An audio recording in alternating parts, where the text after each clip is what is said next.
আমি এবার ঠিক করে ফেলেছি, বাড়িটা পার্টিশন করে দেবো। তার একটা পাশে তোমরা থাকবে,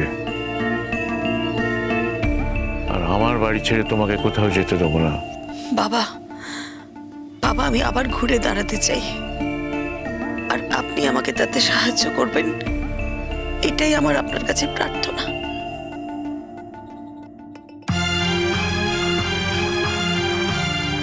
আমি একটা নতুন জীবন পেয়েছি, এই নতুন জীবনটাকে আমি আর ধ্বংস করে দিতে চাই না। তুমি যদি চাও আমরা একটা বাড়ি ভাড়া নিয়ে থাকতে পারি মা, কিন্তু তোমার ছাড়া দাদুভাই বাঁচবে না। দাদুভাইয়ের পুরো জীবনটাই তোমাকে কেন্দ্র করে আবর্তিত হয়।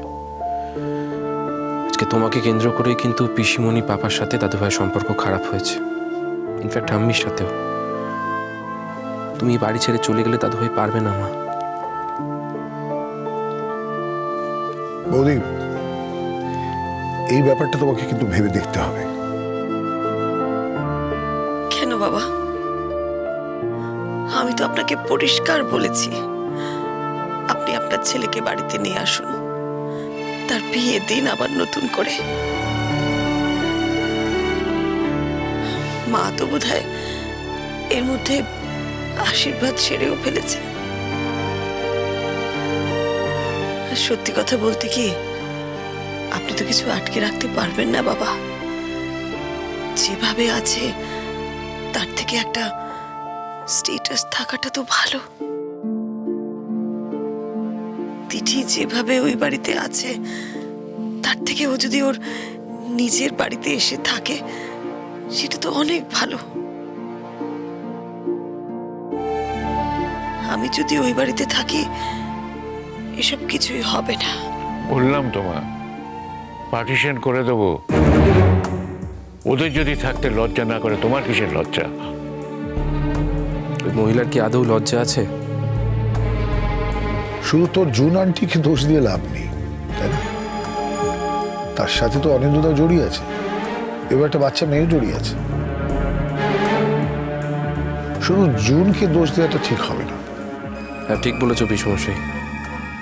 হয়তো এই মহিলা আমার কেউ নয় বলে ওকে খারাপ কথা বলে বলছি, কিন্তু আমার বাবারও তো কম দোষ নেই, কিংবা আমার বোনের। টিঙ্কা, আমি কতবার করে বলছি এই সমস্ত কথাগুলো বলা তোরা বন্ধ কর। আচ্ছা, তোরা কি চাস বলতো? হ্যাঁ, তোরা কি আমাকে নতুন করে বাঁচতে দিবি না? পাক্কা বলি, আমি কথা দিলাম আজকের পরে পুরনো কোনো কথা টানবো না। তবে এইটুকু আমি বলবো যে আমি বাবার সাথে একমত। আমারও মনে হয় তোমার এই বাড়ি ছেড়ে যাওয়া উচিত না।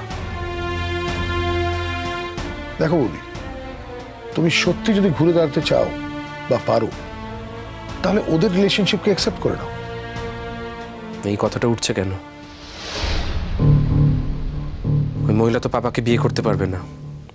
ওই মহিলার হাজবেন্ড ওই মহিলাকে কিন্তু ডিভোর্স দেয়নি। সে তো ওদের ব্যাপার, যদি আদায় করতে পারে আর যদি বিয়ে করতে চায় করবে। আচ্ছা উপলদা, এই অপমানটা আমাকে না করলেই নয় তোমাদের? কে বলেছে বৌদি তোমাকে যে সেটা তোমার অপমান হবে? ভুল ভাবছো। এটা দেখাবে যে তোমার গাটস আছে, তুমি অ্যাকসেপ্ট করে নিয়েছো। আর তোমাকে বাড়ি ছাড়তে তোমার শ্বশুর অ্যালাউ করেননি, কারণ উনি তোমাকে ভালোবাসেন। একবার ভেবে দেখেছো, তুমি তোমার শ্বশুরের বাড়িতেই থাকছো, অথচ তোমার স্বামীর সাথে তোমার ডিভোর্স হয়ে গেছে। অনিন্দদার স্ট্যাটাসটা কোথায় যাবে সেটা ভেবে দেখেছো? কোনদিনের বাড়িতে ঢুকতেও পারবে না। তোমরা ভুলে যেও না উপলদা, আমি যতই আঘাত পাই না কেন, আমার স্নায়ুগুলো যতই অবশ হয়ে যাক না কেন, আমি কিন্তু একজন রক্ত মাংসে গড়া মানুষ। আমার হৃদযন্ত্রটা কিন্তু এখনো চলছে। কষ্ট পেলে না সেখানে রক্ত ঝরে, সে রক্ত ঝরা আমি বন্ধ করতে পারি না। আমার অনেক বয়স হয়েছে মা, দুনিয়ার অনেক কিছু আমি দেখেছি। আজ তোমাকে একটা কথা আমি বলে যাচ্ছি, একদিন দেখবে তোমার ওই মেয়ে আর স্বামী একদিন ঠিক তোমার পায়ে এসে পড়বে।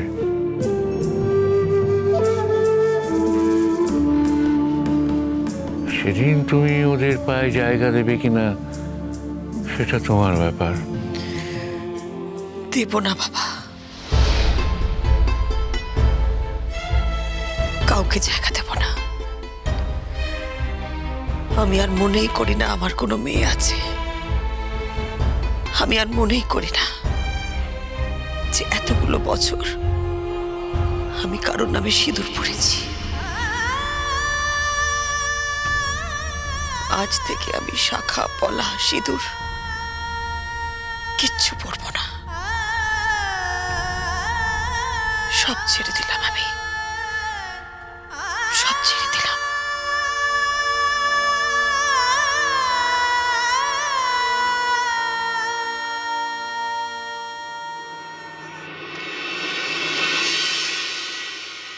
বেটা, তুই এখানটা বস, আমি একটু দিকের কাজ সেরে আছি।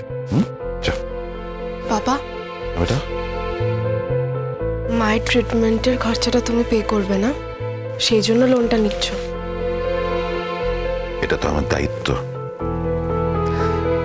আর লোনটা নিতে হচ্ছে তার কারণ আমার খুব একটা টাকা পয়সা জমানো হয়ে ওঠেনি। সংসারের খরচ, তোর দাদার পড়াশোনা একটা বিশাল খরচ, তারপরে কিছু টাকা আমায় ফিক্স করতে হয়েছে। সে যখন বিদেশে যাবে তখন সেটা কাজে লাগবে। আমার একটাই খারাপ লাগে জানিস তো, তোর ছোড়দা ভাইয়ের জন্য আমি এখনো বিশেষ কিছু করতে পারিনি। আমার জন্যও তো অনেক খরচা হয়। সেটা তো স্বাভাবিক। তোর পড়াশোনার তো খরচা আছে, টিউশনির খরচা আছে, তবে না তুই ভালো রেজাল্ট করবি। পুরো সংসারের দায়িত্বও তো তোমার ওপরেই ছিল বাবা। I feel honoured. আমি যে সুযোগ পেয়েছিলাম সকলের দেখাশোনা করার, সকলের দায়িত্ব নেবার, আমার বাবা মা, তোর মা, তোদের সকলের, আমি তো ভাগ্যবান এই সুযোগটা আমি পেয়েছিলাম। Lost it. আমার দায়িত্ব নিতেই হতো, তার কারণ তোর কাকামণি কারোর সঙ্গে তো যোগাযোগ রাখে না। আচ্ছা বাবা, একটা কথা বলবে? কাকামণি আমাদের থেকে দূরে কেন চলে গেল? দেখো, তোমার কাকামণি প্রথম থেকে একটু অন্য ধরনের মানুষ ছিলেন, একটু বহেমিয়ান টাইপ, আলগা প্রকৃতির মানুষ। সংসারের প্রতি ওর টানটা একটু কম ছিল বরাবরই। তারপরে হঠাৎ করে সে বিয়ে থা করলো, বাইরে চলে গেল, তারপর থেকে একেবারে যোগাযোগ বিচ্ছিন্ন। বাবা মায়ের যে মাঝে মধ্যে খোঁজ খবর নিতে হয় সেটাও করে না। স্বাভাবিকভাবেই সংসারের সমস্ত দায়িত্ব আমার কাঁধে। এতদিন আমার টাকায় সংসার চলত, এখন তো ওরা সেই টাকা নেয় না। আমি জানি ওই বাড়িতে ওদের খুব কষ্ট করে চলছে। আমার বাবার ওই কটা টাকা পেনশন, তোমার মা সেলাই টেলাই করে কিছু টাকা রোজগার করার চেষ্টা করছো, কিন্তু সেটাই বা কতটুকু টাকা। আর তোমার দাদাভাইকে আমার থেকে ভালো আর কেউ জানে না। সংসারে ও কোনোদিনই কন্ট্রিবিউট করবে না, নেভার। আমি এখনো কিছু টাকা দেওয়ার চেষ্টা করি, কিন্তু ওরা নেয় না। এটি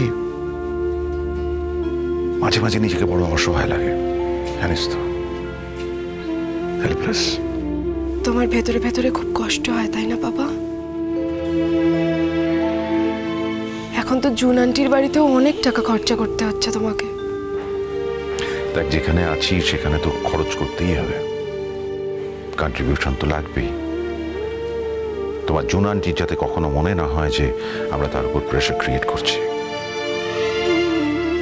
আমার কাছে তো সেরকম ক্যাশ টাকা নেই, যেটুকু আছে ফিক্স করা আছে, আমি সেখানে হাত দিতে চাই না, তাই কিছু টাকা লোন করতে হয়েছে। ডোন্ট ওয়ারি, তুই বসা, আমি পেমেন্ট করে আসি। এক্সকিউজ মি, আমি শ্রীময়ী সেনগুপ্তর হাজব্যান্ড। উনি এখন কেমন আছেন? দেখুন স্যার, আমি সেদিনে আপনাকে বলেইছিলাম এত তাড়াতাড়ি সম্ভব নয়। উনি এতটাই উইক আর নিজেকে ড্যামেজ করে ফেলেছে, পুরোপুরি সুস্থ হতে স্যার সময় লাগবে। অফকোর্স। আচ্ছা, আমি আগের দিন কিছু টাকা অ্যাডভান্স করে গেছিলাম, তার উপরে কি কোনো আউটস্ট্যান্ডিং হয়েছে? তাহলে আমি আজকে সেটা পেমেন্ট করে দিই, একটু দেখে বলবেন? হ্যাঁ স্যার, আমি একটু দাঁড়ান, আমি দেখে বলছি। দেখুন স্যার, আপনার যা যা হয়েছে তাতে 1.5 মতো আসছে। ওকে, প্লিজ।